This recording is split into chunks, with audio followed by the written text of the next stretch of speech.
और शायद रिजल्ट की उम्मीद में अब भारतीय जनता पार्टी पूरी तरीके से हताश हो चुके हैं। आज मुख्यमंत्री योगी आदित्यनाथ कहीं ना कहीं अपनी वो लाल डायरी और वो पूरा रजिस्टर लेके आज फिर जाके गार्जियन के सामने वहाँ पे प्रस्तुत करेंगे आरएसएस में क्या सोचती है, भारतीय जनता पार्टी के जो कद्दावर नेता है वो क्या सोचते हैं, ये किसी के समझ में नहीं आ रहा। बैठते तो हर रोज हैं, लेकिन हर रोज पानी पीने के बाद में भी रिजल्ट कुछ नहीं निकलता कि उसका जो भिगो के कपड़ा निकाला जाता है वो कहीं ना कहीं हताशा और निराशाजनक ही होता है। और ऐसे में विपक्ष कम सीटों से भी जो लोकसभा में आए हैं, लेकिन वो अपनी जो एनर्जी, उनकी जो पावर है वो पूरी तरीके से कह सकते हैं उनकी कुंडलियां सभी जागृत हो चुकी हैं और इधर की कुंडलियां सब ढीली पड़ चुकी हैं। राजनीतिक माहौल अब धीरे धीरे चेंज हो चुका है।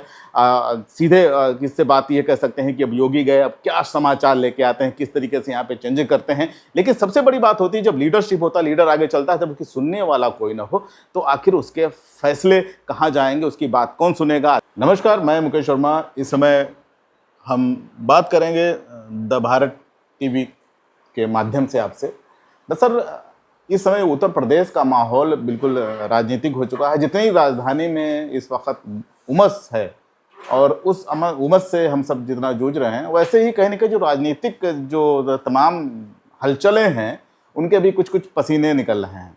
पसीने निकलने की इसलिए बात कर रहा हूँ कि चुनाव पूरा ख़त्म हो चुका था। उस चुनाव को ख़त्म हो जाने के बाद में अलग अलग कयास लगाए जा रहे हैं, पक्ष विपक्ष आमने सामने खड़े हुए हैं। उसकी सबसे बड़ी वजह है कि राजनीतिक हलचल में कहीं ना कहीं जो अब जो उपचुनाव आने वाला है, जो 11 सीटों को लेकर होने वाला है, उसकी उथल पुथल भी है। और जो पीछे की जो उथल पुथल जो सबसे ज़्यादा मची इसलिए हुए है कि यहाँ पर जो कुछ सीटें जो भारतीय जनता पार्टी ने अपनी गंवाई हैं उसको लेकर भी मंथन जारी है।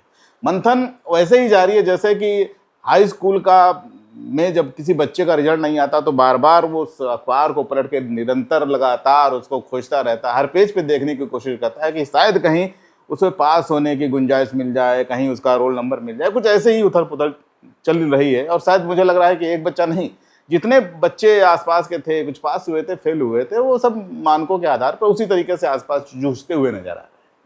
और इस जूझन के बीच में, जूझन की बात इसलिए कर रहा हूँ कि इस जूझन के बीच में हर व्यक्ति कहीं ना कहीं अपने माथापच्ची कर रहा है। और हमारे यहाँ कहीं ना कहीं जो ये कहावतें हैं कि भैया ज़्यादा अगर परेशान रहोगे बार बार पसीना निकलेगा और उस पसीने में कहीं ना कहीं जो खेत बर्बाद होगा।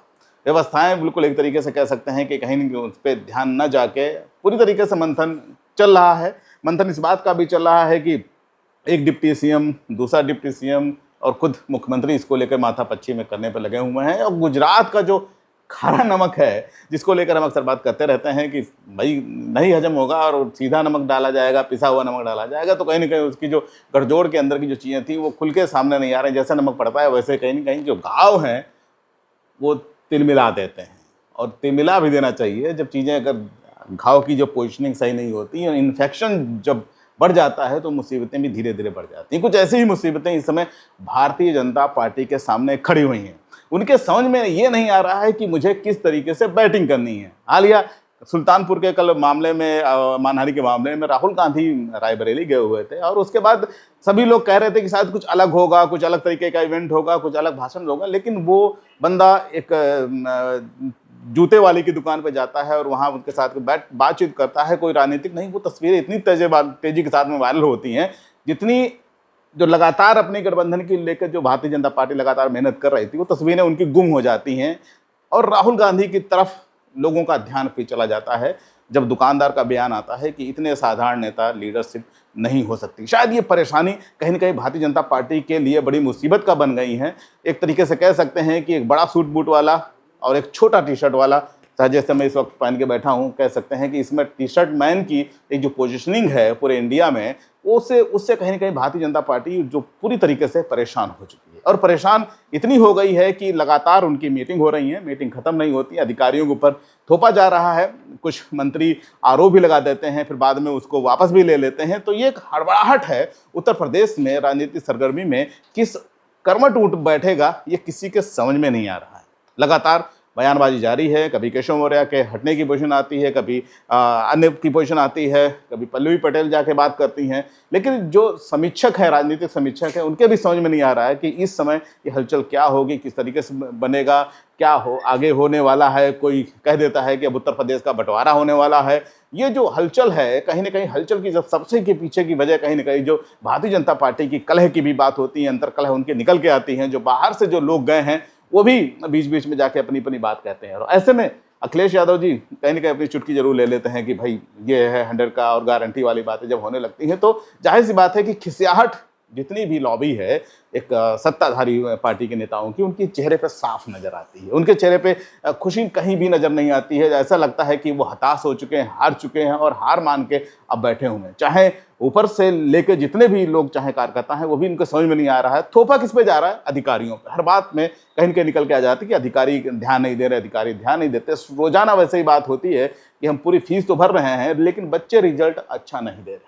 और शायद रिजल्ट की उम्मीद में अब भारतीय जनता पार्टी पूरी तरीके से हताश हो चुके हैं। आज मुख्यमंत्री योगी आदित्यनाथ कहीं न कहीं अपनी वो लाल डायरी और वो पूरा रजिस्टर लेके आज फिर जाके गार्जियन के सामने वहाँ पे प्रस्तुत करेंगे। आरएसएस में क्या सोचती है, भारतीय जनता पार्टी के जो कद्दावर नेता है वो क्या सोचते हैं, ये किसी के समझ में नहीं आ रहा। बैठते तो हर रोज हैं लेकिन हर रोज पानी पीने के बाद में भी रिजल्ट कुछ नहीं निकलता कि उसका जो भिगो के कपड़ा निकाला जाता है वो कहीं न कहीं हताशा और निराशाजनक ही होता है। और ऐसे में विपक्ष कम सीटों से भी जो लोकसभा में आए हैं लेकिन वो अपनी जो एनर्जी, उनकी जो पावर है वो पूरी तरीके से कह सकते हैं उनकी कुंडलियां सभी जागृत हो चुकी हैं और इधर की कुंडलियां सब ढीली पड़ चुकी हैं। राजनीतिक माहौल अब धीरे धीरे चेंज हो चुका है। सीधे किससे बात ये कह सकते हैं कि अब योगी गए, अब क्या समाचार लेके आते हैं, किस तरीके से यहाँ पे चेंज करते हैं। लेकिन सबसे बड़ी बात होती है जब लीडरशिप होता है, लीडर आगे चलता है, जब उसकी सुनने वाला कोई ना हो तो आखिर उसके फैसले कहाँ जाएंगे, उसकी बात कौन सुनेगा। अधिकारियों पर लगातार थोपा जा रहा है, अधिकारियों का ट्रांसफर भी इधर से उधर किया जा रहा है। कुछ लोग कह रहे हैं कि ट्रांसफर इसलिए किया जा रहा है कि लोग जो चुनाव आ रहा है, उपचुनाव होने वाले हैं, वहाँ पर सेटिंग हो जाए। लेकिन सेटिंग और इधर की उधर और तमाम जो चीज़ें निकल के आ रही हैं वो कहीं ना कहीं अब एक दोराहे पे लाके खड़ा कर दिया है। पूरी तरीके से प्रश्नवाचक चिन्ह लग गया है कि भाई अब यूपी का भविष्य क्या होगा। ऐसे में कहीं ना कहीं एक चैलेंज भी होगा अखिलेश यादव के सामने कि अति उत्साही न हो, और कहीं ना कहीं ये सबसे बड़ा चैलेंज राहुल गांधी के सामने भी होगा, वो भी अति उत्साही न हो। लेकिन इस सबके बीच में जनता अब जरूर मजे ले रही है और शायद जनता के मजे लेने की वजह यह है कि उसने तय कर चुका है कि उसे एक सुकून भरा उत्तर प्रदेश चाहिए। फिलहाल हम भी उसी इंतजार में हैं जब लाल डायरी खुल के सामने आएगी, उस पन्ने खुलेंगे तब क्या राज होगा। अखिलेश यादव जी ने कल संविधान जो पत्र था वो संसद भवन से लगा के उन्होंने लगातार बात उठाते भी रहे हैं और कल उन्होंने बाकायदा वहाँ पे मोचन कर दिया, कार्यालय में जाएंगे और कहने के जो कानून का जो मुद्दा है वो एक प्रमुखता के साथ में बनेगा। 26 नवंबर का दिन आएगा जब उसकी स्थापना का जो दिन होगा वो भी वहाँ से बातें जाएंगी और एक चुनौती बड़ी भारी भरकम है इस समय भारतीय जनता पार्टी के कि संविधान बनाम वो क्या लाए जिससे कि लोगों का ध्यान हटे।